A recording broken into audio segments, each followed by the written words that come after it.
Good morning. Welcome to Chalice Unitarian Universalist Congregation. We are a community of diverse beliefs and experiences, nurturing the liberal religious spirit and united by our desire to grow in love and in service. Whoever you are, whomever you love, whatever your life's journey, you are welcome here.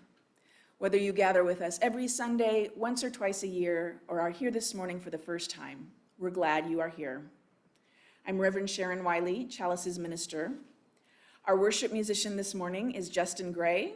Our song leader is Callie Leaf, and helping me with worship is Cheryl O'Gwen. Our tech team is David O'Gwen and Dean Gadet, and I have passed a rapid test this morning, so you will see me taking my mask off at the microphone. Welcome to our Sunday worship service. Welcome to those of you here in the chapel. Welcome to those of you watching live using Zoom. For those of us here in the chapel, you will notice that we have the back door open. This is to help ensure good air circulation in the room. There are also 4 air purifiers in the room. Please feel free to leave the chapel at any time if you're uncomfortable for any reason. You will be able to hear what is happening in the chapel while you are outside on the courtyard. For those of you using Zoom, please notice on your Zoom menu that you have a chat button. You're welcome to use the chat box during the service. Just be sure that when you post, you use that little blue drop-down menu to select everyone, so everyone can see what's being shared. If you try to message the tech team during the service, just using that menu, they won't be able to see the messages. They've got too much going on, so that's not the thing to do. So I want to especially welcome those of you here and at home who are newcomers at Chalice this morning. Towards the end of the service, there will be a link in the chat box on Zoom for adding your name to our email list. In-person newcomers have already provided your email when you signed in. Our weekly email is the best way to get information about the many groups and activities we offer here at Chalice, both on Zoom and in person. So now, let's take a breath together.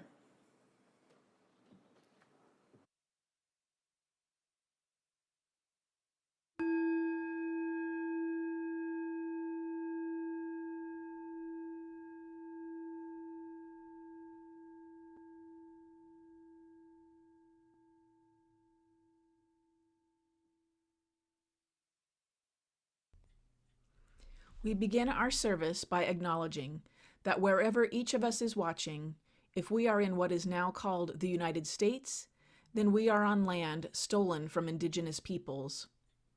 Our congregational home in what is now called Escondido is on land that is part of the traditional territories of the 12 bands of the Kumeyaay Nation and the 7 bands of the Payamkashum, also called Luiseno.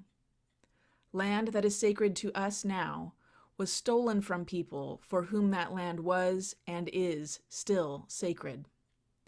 In recognition that we are the beneficiaries of a history of colonization, we have made financial donations in the past year to 3 local indigenous-led organizations: California Indian Legal Services and Indigenous Centers at SDSU and at CSU San Marcos. It is our hope at Chalice to find our way to right relationship with local tribes.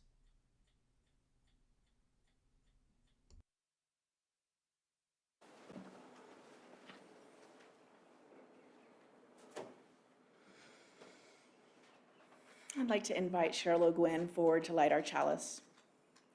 Our chalice lighting words are from the Reverend Rachel Hayes. In the name of love and life, fueled by anger, sorrow, and a deep yearning for justice, we light our chalice. May it burn as a beacon on the path to liberation and shine as a witness to how far we have to go.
The words of our call to worship. You whose hearts are broken, come in. You whom pain has touched, and sorrow and shock. You who have cried this week and read the news with sadness. You whom loss has shadowed, you who grieve, come in, come in. You with hearts open to joy and hope, come in. You whom love has touched and friendship and wonder. You who have laughed this week and felt gratitude for life's many blessings. You to whom gifts are given in abundance, you who rejoice. Come in, come in. All our hearts are broken and open. All of us here grieve and rejoice. This is our place and this is our hour to gather and sing and cry and laugh. Come in, let us worship together. Please rise in body or spirit to join in singing.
Please be seated.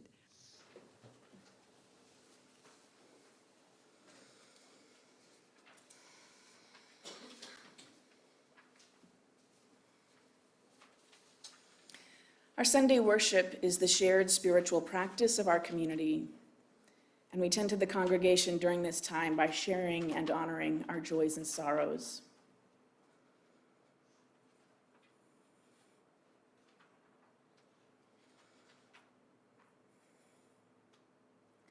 We will begin this morning by lighting 22 candles for those who died in Uvalde, Texas this past Tuesday.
Here in the chapel, you are welcome to write your joy or sorrow onto a candle card, which will be collected from you.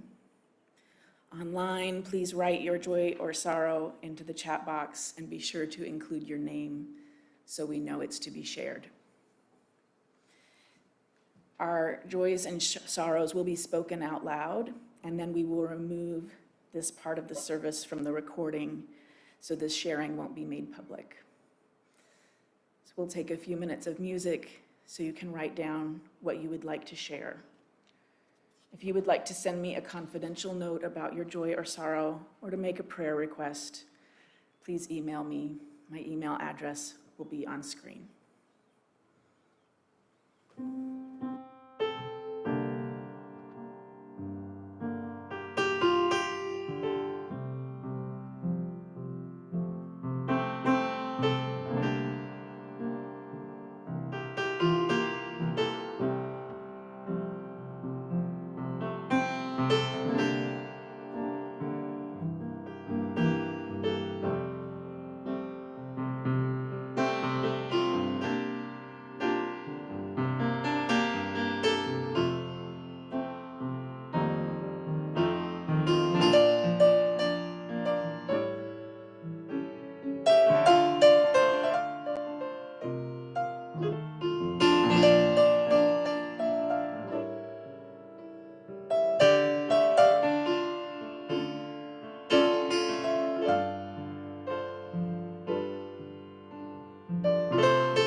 Our story is called I Am Enough, written by Grace Byers and illustrated by Katura Bobo.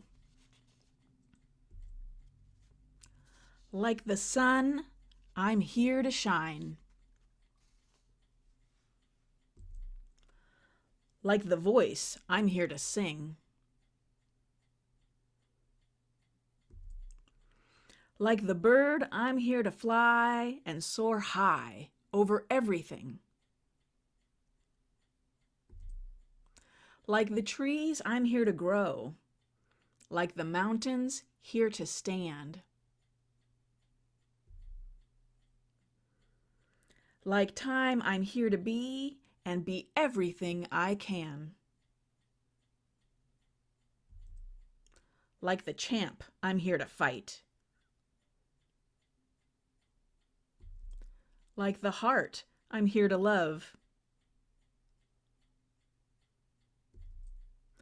Like a ladder, here to climb, and like the air, to rise above. Like the wind, I'm here to push. Like a rope, I'm here to pull. Like the rain, I'm here to pour and drip and fall until I'm full. Like the moon, I'm here to dream. Like the student, here to learn. Like the water, here to swell. Like the fire, here to burn. Like the winner, I'm here to win. And if I don't, get up again. I know that I may sometimes cry, but even then, I'm here to try. I'm not meant to be like you. You're not meant to be like me. Sometimes we will get along, and sometimes we will disagree. I know that we don't look the same. Our skin, our eyes, our hair, our frame. But that does not dictate our worth. We both have places here on earth. And in the end, we are right here to live a life of love, not fear. To help each other when it's tough, to say together, I am enough.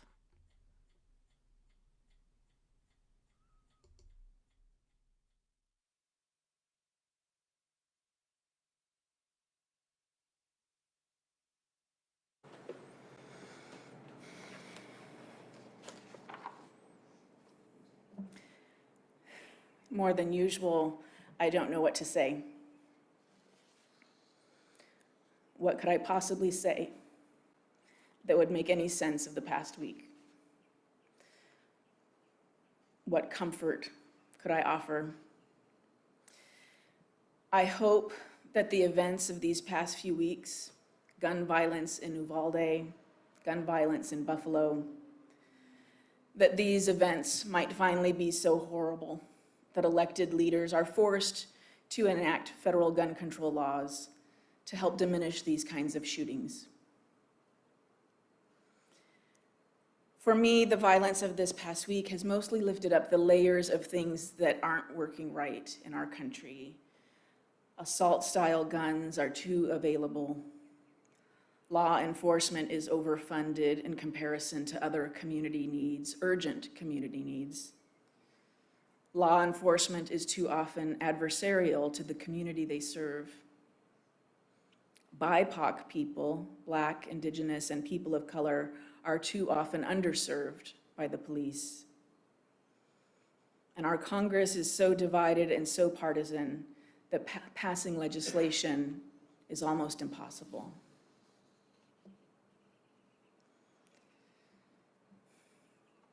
I'm tired of the words we say after something like this happens. There's nothing to say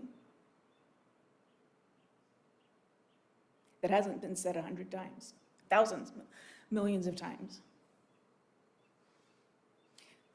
When I was figuring out what to do this morning, I looked back at the last time there was a mass shooting at an elementary school. Unspeakable. I would preach to you about the need for gun control measures if I didn't think we were mostly in agreement on this already. Even if we aren't, California's gun control laws are already among the most restrictive in the country. The Uvalde shooter would not have been able to legally purchase a firearm in California due to his age. Even if he had been older, he would not have been able to legally purchase assault weapons because they are banned here. We should all be aware that California has what's called a red flag law that allows coworkers, employees, and employers and teachers to seek restraining orders to remove guns from the possession of potentially dangerous people. These are sometimes called gun violence restraining orders, or GVROs. They are mostly used when someone might make a suicide attempt, but they can also be used when the danger might be to others, not just the self. So, our comfort is to be together, to know none of us is alone with a broken heart, with anger, with pain, with anguish. We're all in it together.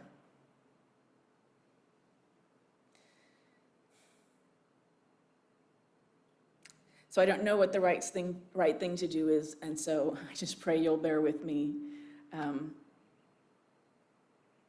if I talk about the planned sermon topic, because there's nothing else to say. It may feel strange to turn our attention to congregational matters, to denominational matters.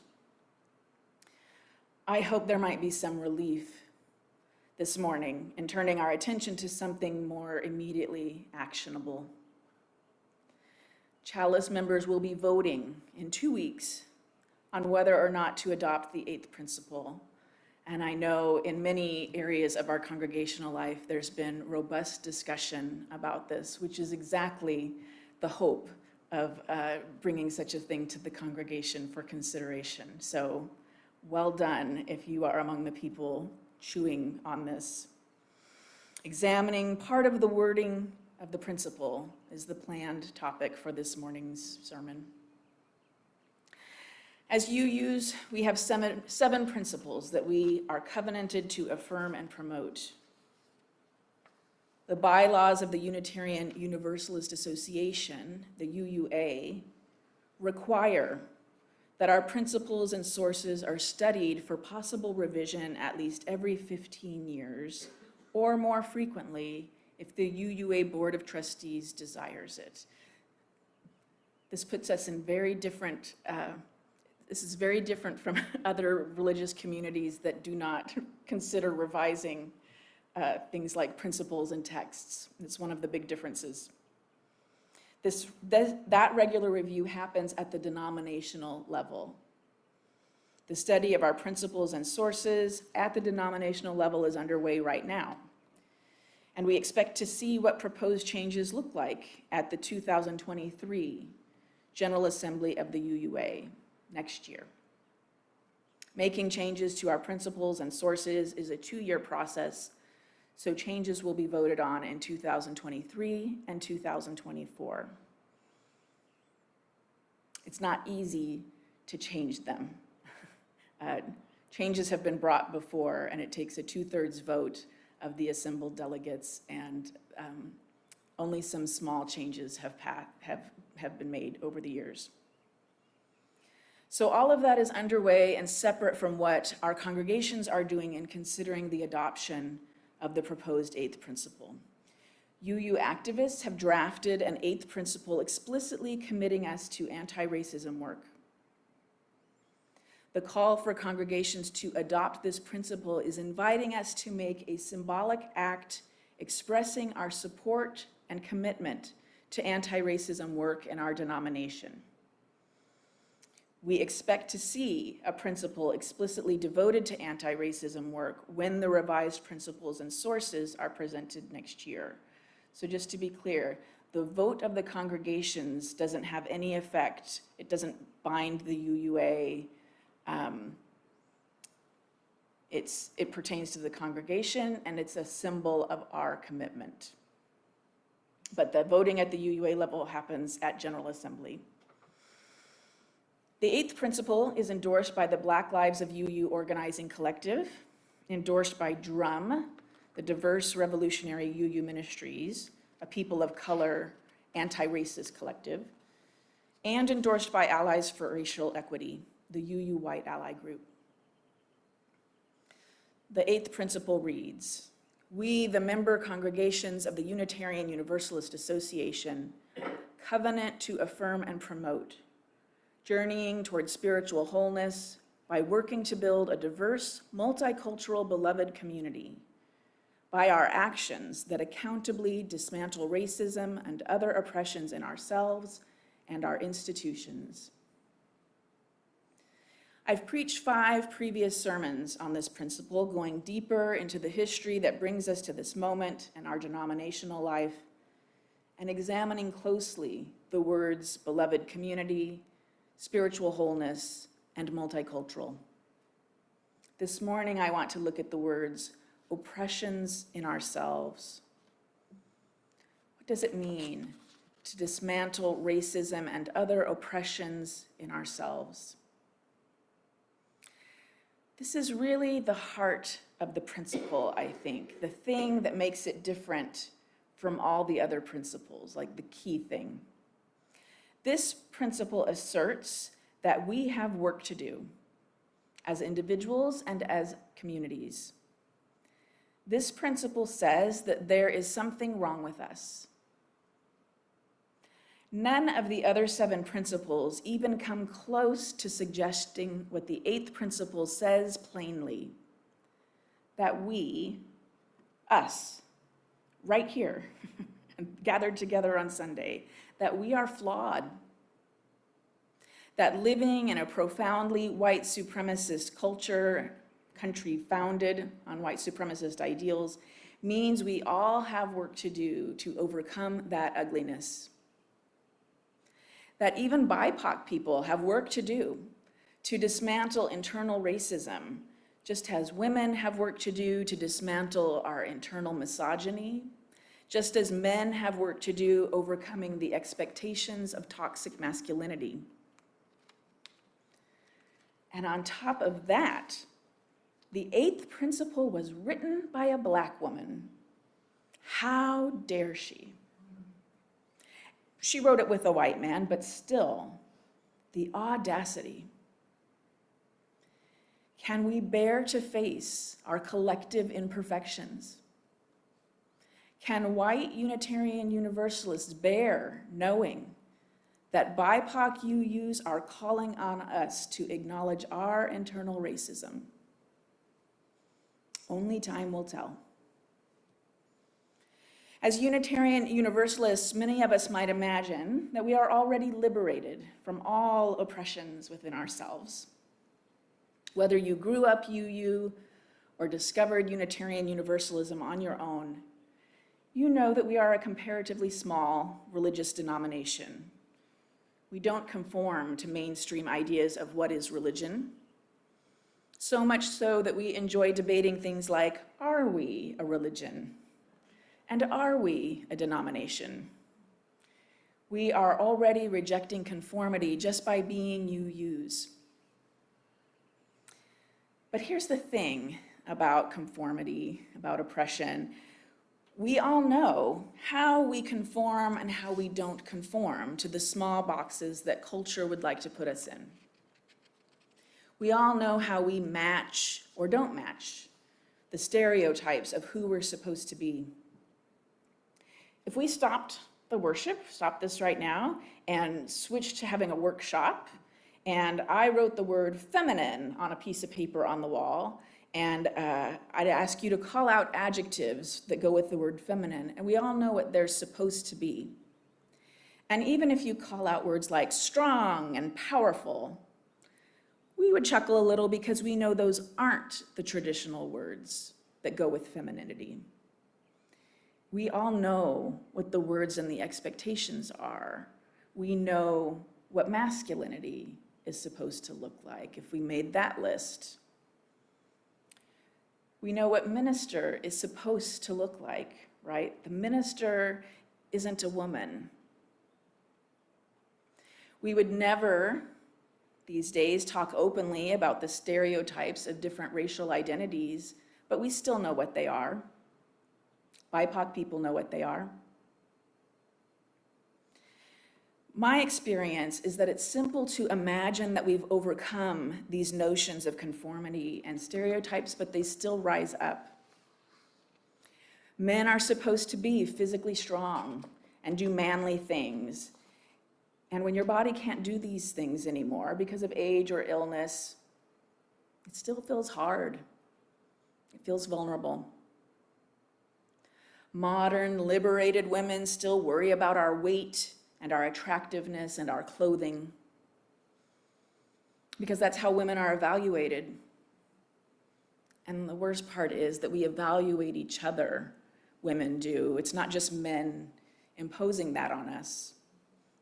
That's what it means, oppressions in ourselves. Because when we judge other people, we're judging ourselves. BIPOC people struggle to let go of the idea that true beauty is to be found in white skin, not dark skin. So the lighter your skin, the better. Anti-racist educator Tim Wise tells a story about how deeply ingrained racism is in our culture, sharing a story about his grandmother. Born in the early 1900s, this white woman rejected the racism of her parents and became a staunch supporter of civil rights. Throughout her life, she stood up to racism on many occasions, speaking up when others would remain quiet. In the elder years of her life, she developed Alzheimer's disease.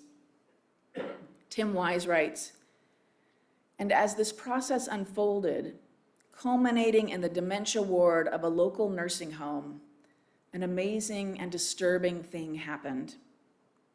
She began to refer to her mostly Black nurses by the all too common term that forms the linguistic cornerstone of white America's racial thinking.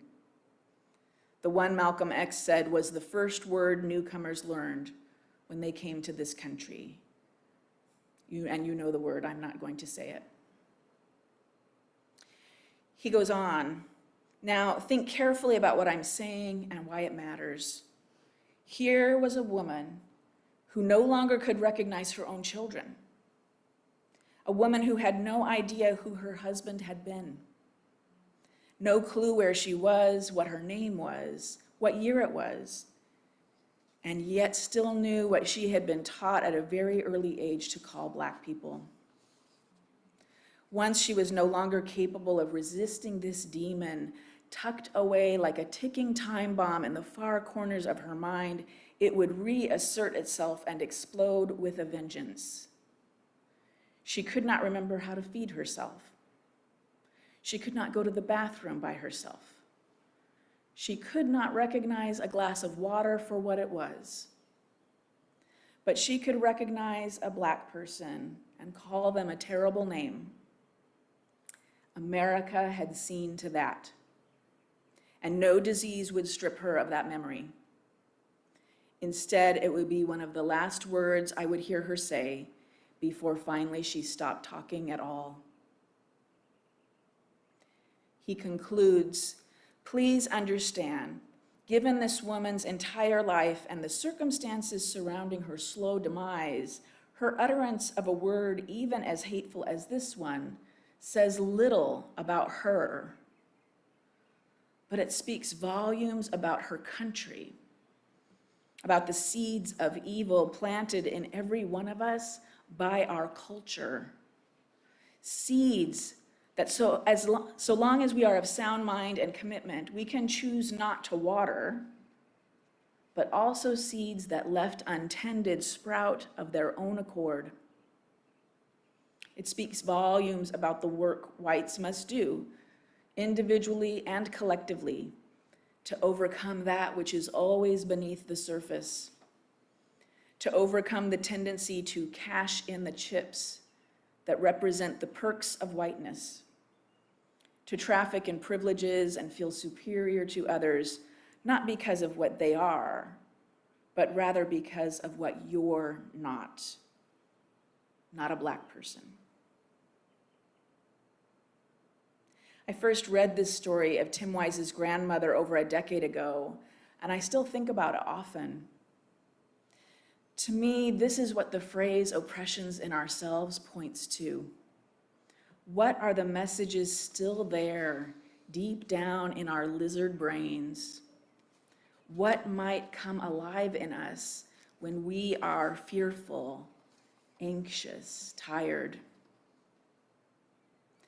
It is easy to let go of the ways in which we never conformed to the ideal.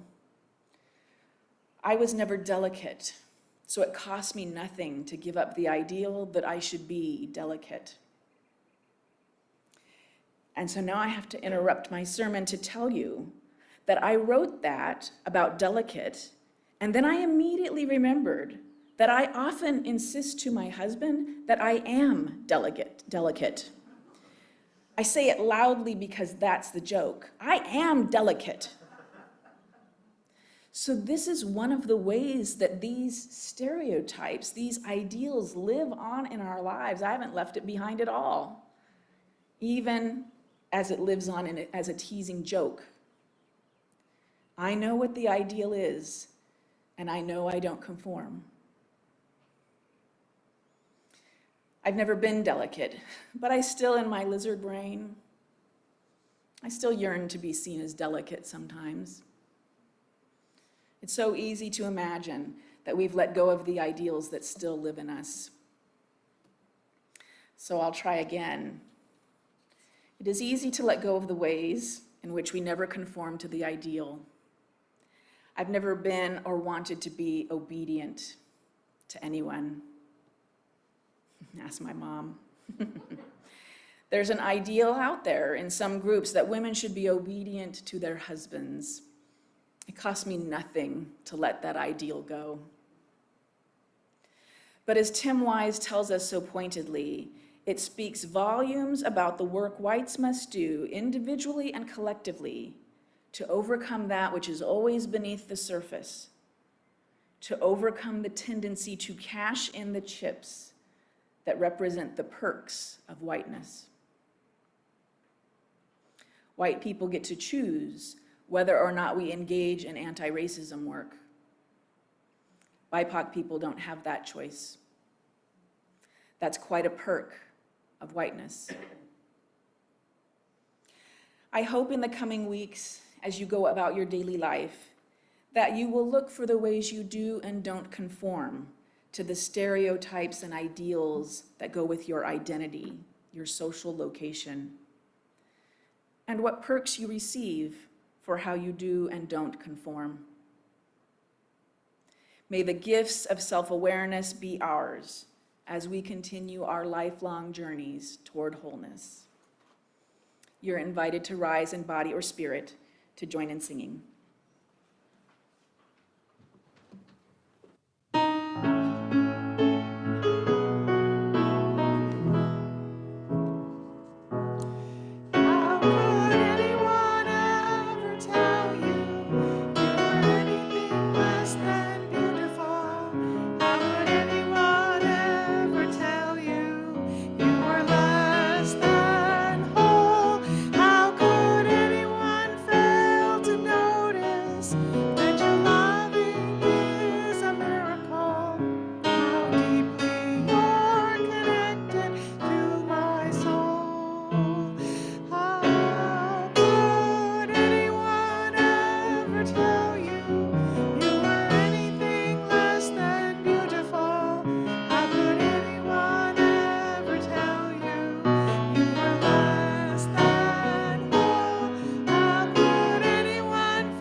Please be seated.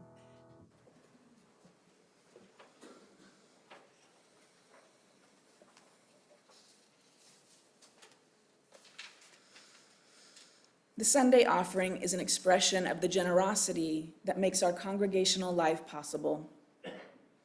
Lao Tzu teaches in the Tao Te Ching, the master has no possessions.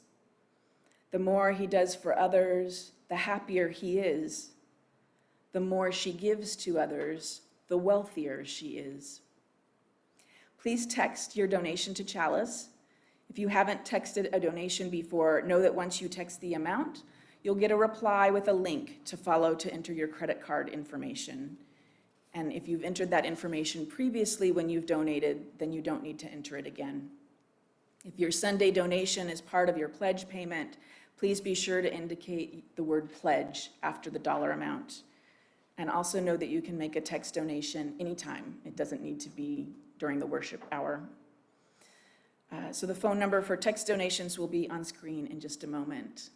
Please give generously.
Please join me in dedicating our offering with words of affirmation.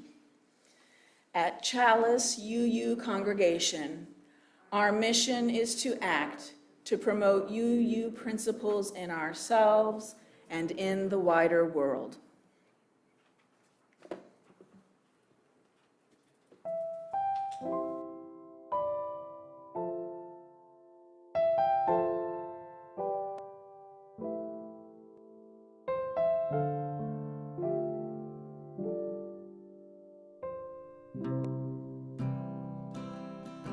We will not stop singing. We will not stop singing. We will not stop singing till the world can hear the song, till the world can sing along. We will not stop marching. We will not stop marching. We will not stop marching till the world can hear the song, till the world can sing along. Till the world can sing, till the world can sing, till the world can sing along.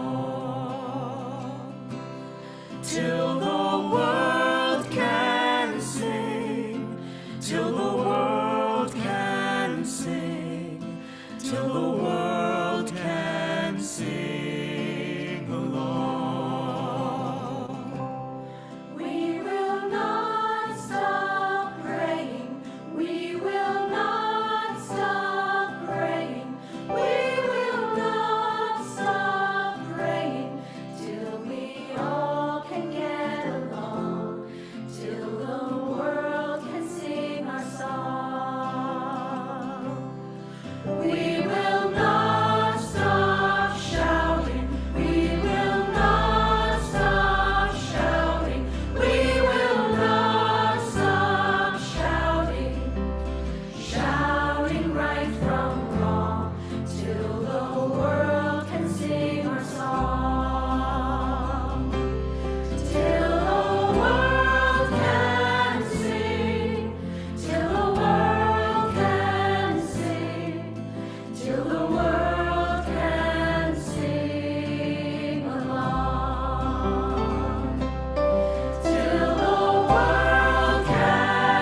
There are not enough words for our sorrow.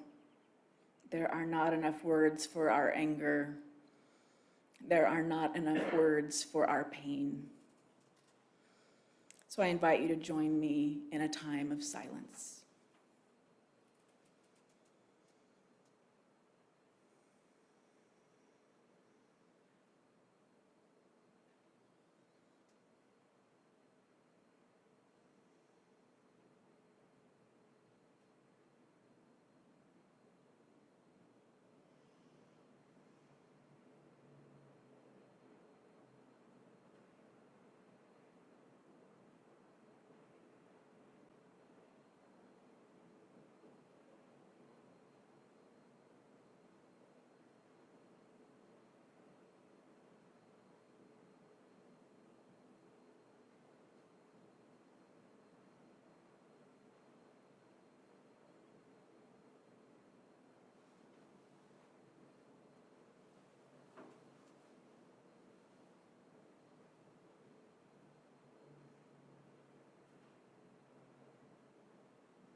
Thank you.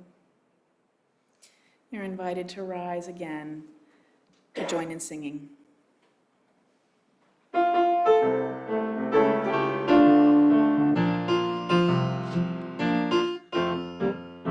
I wish I knew how it would feel to be free. I wish I could break all these chains holding me. I wish I could say all the things I could say. Say 'em loud, say 'em clear for the whole world to hear. Say 'em loud, say 'em clear for the whole world to hear. I wish I could share all the love in my heart.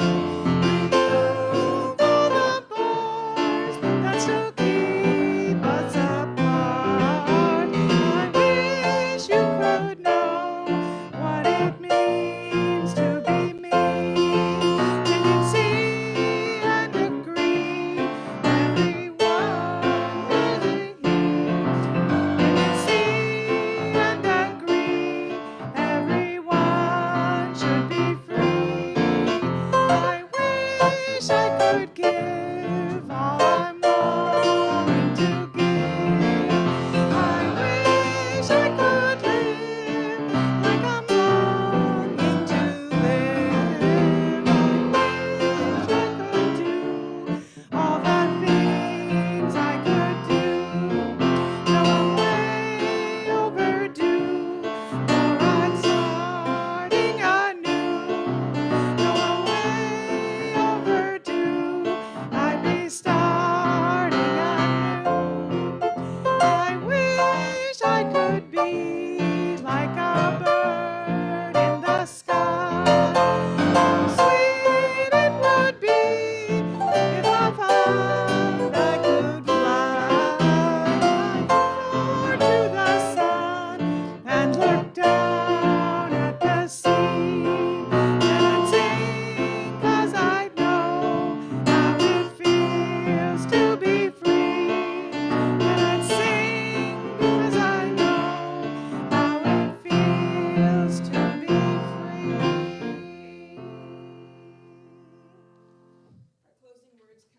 Reverend D. Scott Cooper. The world aches for us to join together and bring about healing, toil for justice, and produce ever-increasing love. This is our calling. Go forth and act accordingly. Amen. Love and blessings to each of you. You're invited to close our time together by singing the well, and after our closing hymn, please return to your seats for an announcement.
Please be seated. seated.